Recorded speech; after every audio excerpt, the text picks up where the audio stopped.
சேலம் மாவட்டம் ஆத்தூர் ராசிபுரம் செல்லும் சாலை ஹவுசிங் போர்டு வழியாக ரயில்வே சுரங்கப்பாதை வழித்தடத்தில் வாகனங்கள் இயக்கப்பட்டு வருகின்றன. ஒரு வழி பாதையாக உள்ள நிலையில் சாலையில் எதிர் திசைகளில் வாகனங்கள் வருவதால் அடிக்கடி அப்பகுதியில் போக்குவரத்து பாதிப்பு ஏற்படுகிறது.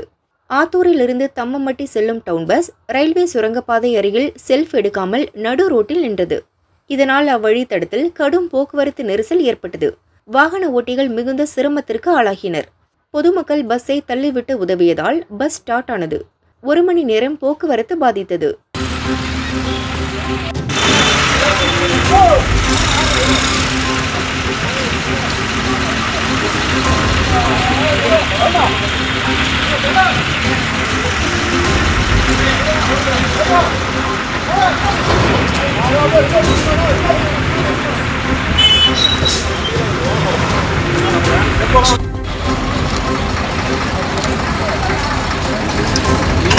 இல்லாமல் நின்று போன அரசு